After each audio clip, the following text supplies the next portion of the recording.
G7 leaders today will convene at Cornwall to discuss new conservation and emission targets to curb climate change. SABC correspondent Laura Makin-Isherwood is live for us there. Thank you very much indeed, Laura, for coming through. Day 3, third day of the summit. What's on the agenda?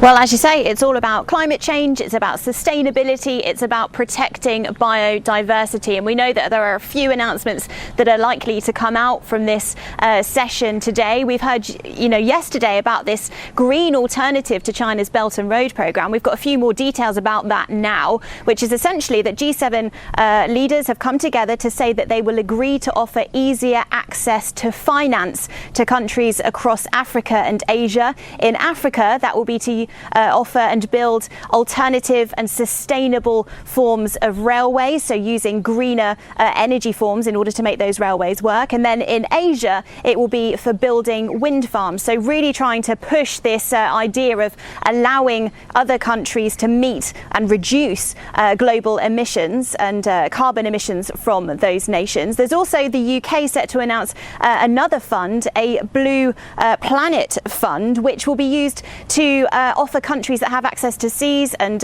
fishing, so the likes of Ghana and also the Pacific Islands, to try and help reduce unsustainable fishing practices there and help protect biodiversity, so the likes of coral reefs, protect them from being destroyed too. So there's a lot that is already being announced, and we expect a lot more later. The G7 leaders will also have a video address from David Attenborough. He's a British documentary maker who's world renowned for his work travelling the world and looking at the effects human action is having on animals and, of course, the planet. Especially recently, he's been campaigning really hard to try to get nations to reduce their emissions targets, because this is the crucial issue, I suppose, of the day across the world, is trying to reduce carbon emissions. If we, and leaders say, if we meet a 1.5 degree rise in temperature globally, that will create irreversible changes. So ice caps will melt and there will be a severe loss of biodiversity. So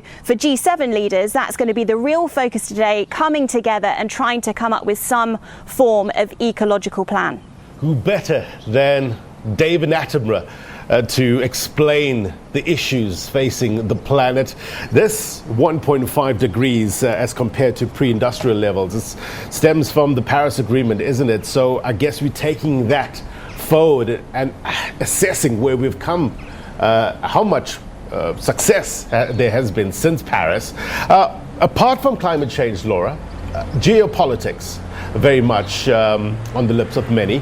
You have countries like South Africa, like Australia, there invited guests. But what about countries that represent a big chunk of global GDP, like China? What are G7 leaders saying about China and their approach towards this country? Well, I mean, China has been on the agenda here, absolutely, particularly yesterday in those foreign policy meetings.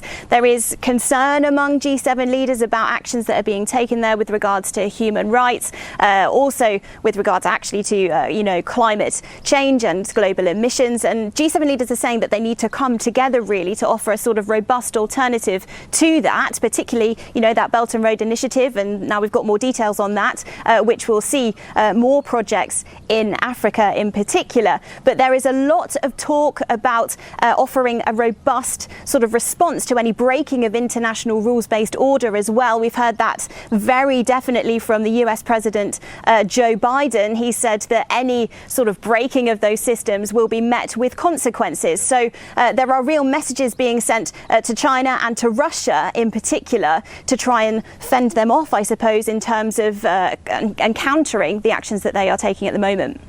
What are observers saying, Laura, in terms of, at the end of this meeting, a solid united front is shown by G7 leaders? How important is that?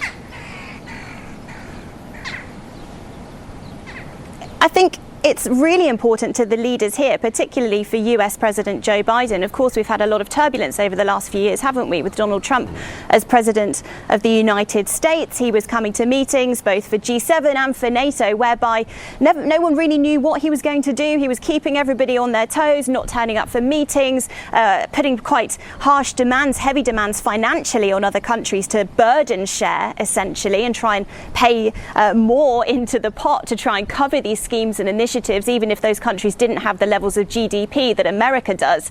So this now feels like, and particularly after Brexit for the United Kingdom, it's a show of unity, trying to get all these leaders on board and round tables. And we've seen that from the photographs and the images that have been coming out from the evening receptions in particular.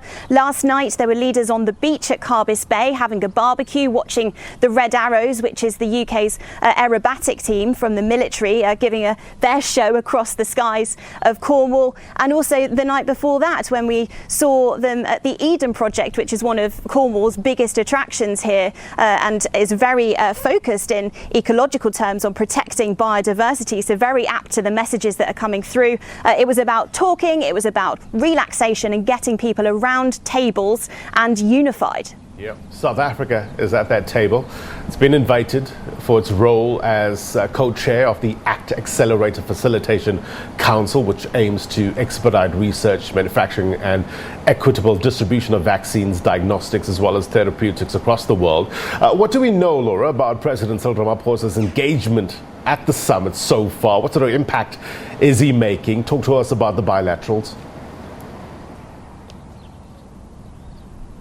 Well, we know that President Ramaphosa has had a bilateral with US President Joe Biden, and he tweeted last night that after that meeting, Joe Biden had supported calls for that TRIPS waiver that President Ramaphosa has been pushing for alongside India, trying to remove or waive temporarily intellectual property rights on vaccines to allow them to be produced, manufactured more easily, more quickly, and fundamentally more cheaply in nations that currently don't have access to them. So it seems like that meeting has gone well. And today he will meet with the UK Prime Minister Boris Johnson as well. We know that Boris Johnson sees South Africa as a very important trading partner moving forward. So we'll wait to hear what comes out of that meeting. But obviously he is having an impact, President Ramaphosa. He is on this world stage, and he's been invited because the UK does see South Africa as valuable and a developing and very strong economy. Laura, I understand that you visited a South African restaurant in that area. Did you try the biltong?